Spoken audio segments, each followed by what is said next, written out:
Hi, welcome to Studio 122. I'm your host, Spencer James Nelson, and joining me today, we have member of NACWC, Tyrae Jones. Yes. Did I pronounce that right? Yes, you did. Perfect. All right, so let's dive in.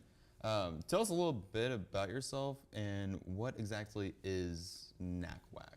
Okay, so I'm a junior. My name is Tyrae Jones, and I currently serve as the president of NACWC. And NACWC stands for the National Association of Colored Women's Club, and it's a club that we primarily focus on uplifting minority women and children in our community. So we do a lot of community service and different programs on campus and off campus, different just helping out with like churches and stuff. I know this year we helped out with the Martin Luther King Jr. Parade that happens in Dallas every year. We just do a lot of different stuff to help our community, especially those people who don't necessarily have voices for themselves. So that's what we do.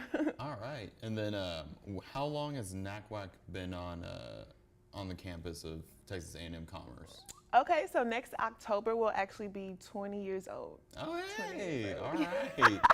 Super excited. So it was pretty much founded in 97. Yes. Okay. Yes. Sweet. And then with that, have you met any alumna from NACWC? I'm assuming during homecoming. Yes, during anything homecoming like they come down during our inductions process. We get a chance to mingle with them, and also during our sisterhood classes that we have every time we take a new group of girls into the organization, they come down and maybe you'll host a sisterhood class or two. Occasionally they come to different meetings that we have. And so we also have like a Facebook page where we're able to communicate with them frequently, so we keep in touch with our alumni. All right, so in that case, it's a pretty strong alumni connection then. That's great.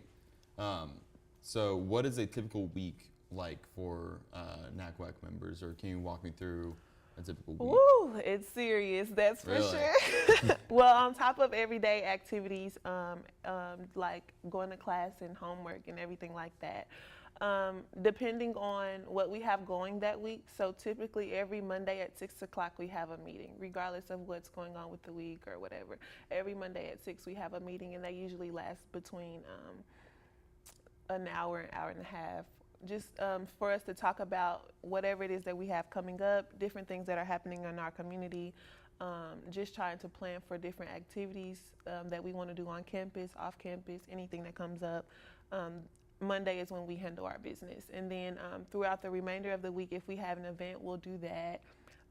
We also have sisterhood, just like sisterhood dates, where we'll spend time with our sisters, or we'll spend time all together. Like we'll spend time with our big sisters, or we'll spend time all together as a group, just preparing for whatever activity we have coming up, whatever program we're hosting coming up, or if we just want to spend time mingling together, then we'll do that. But usually our weeks are pretty busy, that's for sure.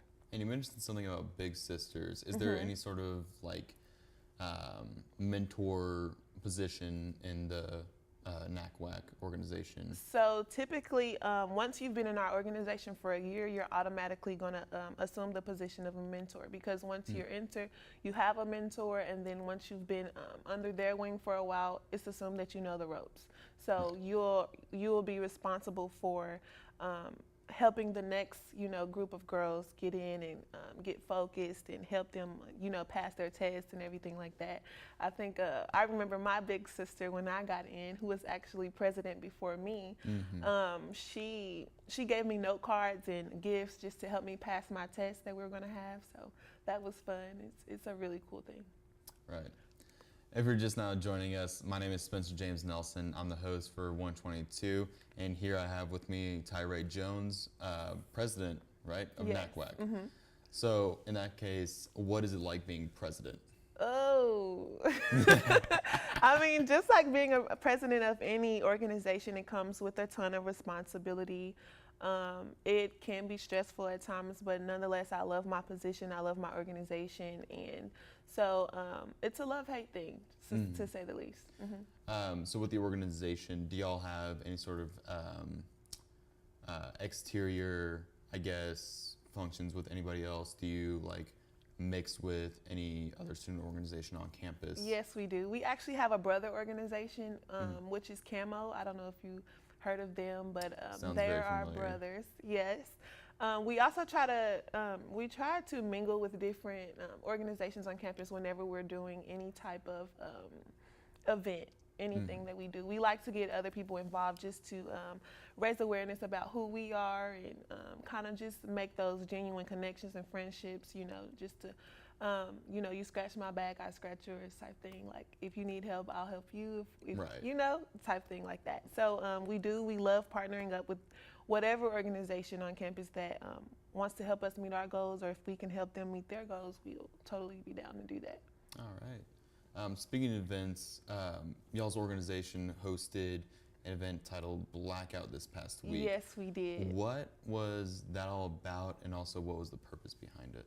So what we did at Blackout is we had a few, like a bunch of different speakers from different organizations, of course, come in and re-give speeches that were given, prior to our time, especially during like the civil rights movement and everything like that. So what they did was they redid the speeches.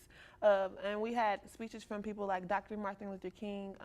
We even went so far back as to Sojourner Truth and Fred Hampton and different speakers like that. And what they did was, the purpose of the event was to raise awareness to let people know that we are still fighting for our rights.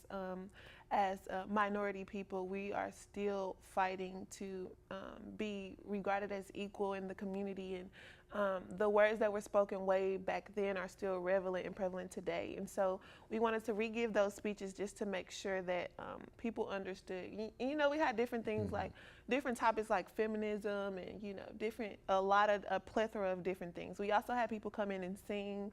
We had people do spoken word and poetry and stuff like that. So it was really, really a fantastic event. It turned out to be everything and more. Like, it was great. So we're definitely excited to do that again next year. So y'all definitely felt like you reached your goal this year. Yes, definitely. So we're totally doing it again next year. Hopefully we plan to make it an even bigger event, to have a bigger event on the campus, to kind of tackle more topics, because as I said, we spoke about like feminism and different rights for like primarily the African American community, but we know there are more than African American and women issues prevalent, so we want to talk about everybody's issues and just give speeches and everything. Right. And then did you pair with any organizations for Blackout? Yes, so we had people from Alpha Phi Alpha Fraternity Incorporated. We also had people from the African Student Association. We had New Beginnings Multicultural Gospel Choir. We had, of course, people from within our specific organization, but we also had people from NACWC, excuse me. We had people from NAACP. We had people from Sister to Sister. We actually had a lot of people that we partnered up with for that specific group, for that specific activity. All right, nice. And then just a final question, how do you feel NACWC has impacted your life? Wow, so it has definitely impacted me as a leader. It helped me develop my leadership skills as far as communication with other people, because I was very introverted before I was a part of Necklac. And then it just like pushed me out of my comfort zone to speak and to be heavily involved with working with different women. So. All right, well, thank you so much, Tyrae. So I was here with Tyrae Jones, who is president of NACWC, and I'm Spencer James Nelson. Thank you all for watching.